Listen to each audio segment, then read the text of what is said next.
जय हिंद। आज हम बात करेंगे अध्याय 3 विद्युत के बारे में।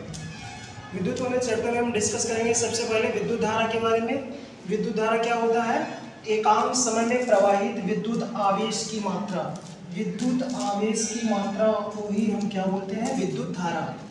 विद्युत आवेश का जो मात्रक होता है वो क्या होता है? कूलाम होता है। विद्युत धारा को हम I से रिप्रेजेंट करते हैं। I बराबर होता है Q/T। आवेश का मात्रक कूलाम होता है, समय का मात्रक सेकेंड, तो कूलाम प्रति सेकेंड को हम क्या बोलेंगे? एम्पीयर। तो विद्युत धारा का मात्रक क्या होता है आपका? एम्पीयर। कभी आपसे अगर 1 एम्पीयर की डिफिनीशन पूछता है तो कैसे लिखेंगे?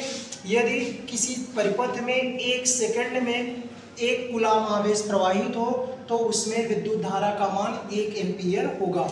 विद्युत धारा के अन्य मात्रक की अगर हम बात करें, 1 मिली एम्पीयर बराबर 10⁻³ एम्पीयर, 1 माइक्रो एम्पीयर बराबर 10⁻⁶ एम्पीयर। अगर हम बात करें यहीं पे 1 मेगा एम्पीयर की बात करें, यानी मेगा एम्पीयर अगर लिखा हुआ है तो ये हमारा हो जाएगा 10⁻6 एम्पीयर। ठीक है। अब आवेश के संख्या अगर हमें ज्ञात करना है, क्वांटाइजेशन ज्ञात करना है, इसका परिमाण, तो Q होगा N/E, जहाँ N पे क्या है? इलेक्ट्रॉनों की संख्या है और E क्या है? उस इलेक्ट्रॉन पर आवेश जिसका मान होता है 10⁻6 × 10⁻⁻19 कूलाम।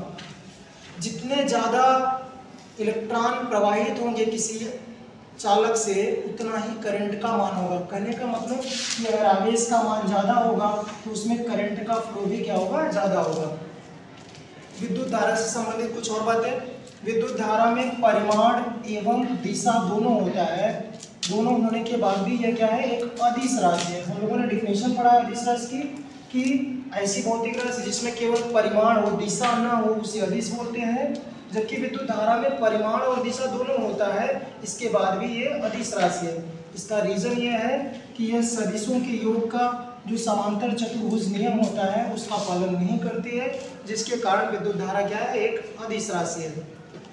सेकंड पॉइंट, विद्युत धारा सदैव बंद परिपथ। ये आपको बिल्कुल याद रखना है कि विद्युत धारा जब तक कोई परिपथ यानी सर्किट क्लोज नहीं रहेगा, बंद नहीं रहेगा, उसमें करंट का फ्लो नहीं होगा। इसका मतलब विद्युत धारा सदैव बंद परिपथ में ही प्रवाहित होती है तथा इसकी दिशा यानी ये विद्युत धारा की जो दिशा होती है वो इलेक्ट्रॉन के प्रवाह के हमेशा अपोजिट यानी विपरीत होती है। जैसे यहाँ पे बैटरी का निगेटिव टर्मिनल है तो इलेक्ट्रॉन इधर की तरफ फ्लो करेगा और करंट जो है इसके अपोजिट में फ्लो करेगी। ये इलेक्ट्रॉन का प्रवाह होगा और विद्युत धारा की दिशा इसके अपोजिट होगी।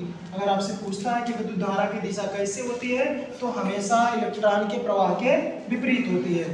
यहाँ एक आपको विद्युत परिपथ दिखाया गया है जो एक बैटरी से और एक बल्ब यानी लोड जो दिया गया है उससे जुड़ा हुआ है, और यहाँ पर हमने एक अमीटर भी जोड़ा है। अमीटर को हम किसी भी परिपथ में हमेशा श्रेणी क्रम में जोड़ते हैं, जबकि वोल्ट मीटर को हम परिपथ में समांतर क्रम में जोड़ते हैं। अमीटर किसी बंद परिपथ में प्रवाहित विद्युत धारा की मात्रा को मापता है। कुछ और बातें हैं यहाँ पे।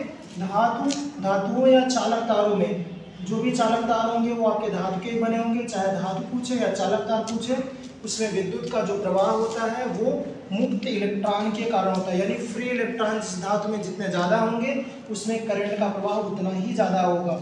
अच्छा, धातुओं में अगर हम बात करें तो सबसे ज़्यादा फ्री इलेक्ट्रॉन आपके सिल्वर में मिलते हैं, इसीलिए जो सिल्वर होता है यानी चांदी, उसमें करंट का कंडक्शन सर्वाधिक मात्रा में होता है।